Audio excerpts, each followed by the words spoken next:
Hi everyone, welcome to another track day video, this time from Silverstone and the full Grand Prix circuit.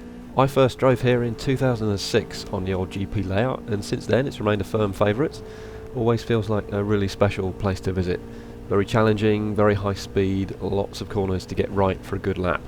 Now you might have noticed there's something missing from the car. Unfortunately this happened after hitting the curbs pretty hard all day.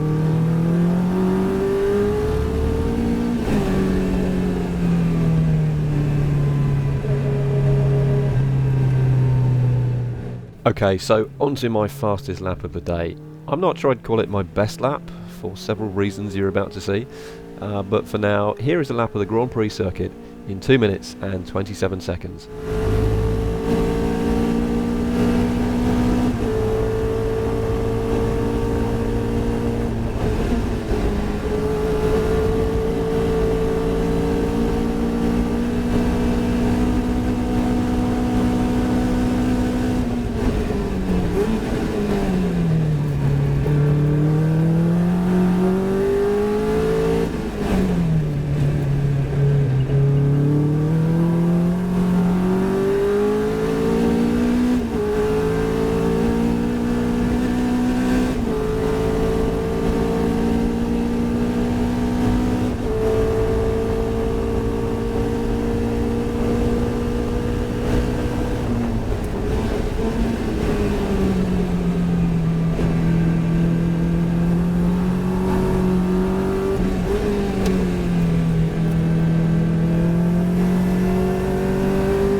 So yeah, clearly a few issues with that lap. Well, let's go back to the beginning and take a look at what was good and what wasn't so good. The lap begins with a good run through club, using the curb on the exit and carrying lots of speed onto the new pit straight. Using the curb on the left down into 5th gear and using the brakes to rotate the car into Abbey. Then full power for farm curve, just a flick and the car grips nicely. Now hard braking for village. A touch early, but again using the brakes to help rotate the car. I overstopped the car slightly here for the loop, but the exit is reasonable, and we're flat through Aintree and onto the Wellington Straight. Some traffic ahead to get past, but otherwise it's time to take a breath and think about Brooklands.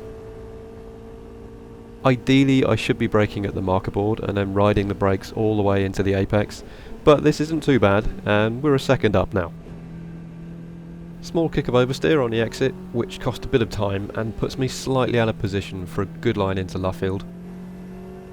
Having to be very patient with the throttle, and even then it does lose me some time along the old pit straight. Now coming up to Copse, another very fast corner. I can use some of the curb on the outside on the way in, but it's crucial to get the car rotating and meet that apex curb before committing to full power again, using all of the curb on the exit. Heading down now to the legendary Maggotts Beckett Chapel complex. The first bit's quite easy, short sharp brake and down one gear, getting a good apex on the right. Then I should have used more track on the left, and obviously somebody moved fourth gear without telling me. The trick is not to panic, and I actually carry more speed into the final part of the complex, which results in a fantastic run on the Hanger Straight. Time for another breather, check the fuel level, oil pressure and so on, and think about Stowe and the traffic ahead. My aim was to avoid meeting them on the exit, and I failed. I had to be cautious on the brakes on the way in, and then had to wait before committing to full power on the exit. Just watch the delta to see how much lap time this cost. Now I was keen to regain some of that time, and braked 18 metres later for Vale than the last lap, generating 29 bar of brake pressure on almost 1.2 G of deceleration, and locking the rear wheels in the process and skating past the apex. That put me out of position for the entry to club and cost more time. So I think without the traffic I'd have been another second up overall, but that's how it goes sometimes. Next time I'll be working on braking later and deeper into the corners, but for now I'm happy with the progress I'm making. The car remains an absolute joy to drive. Thanks for watching.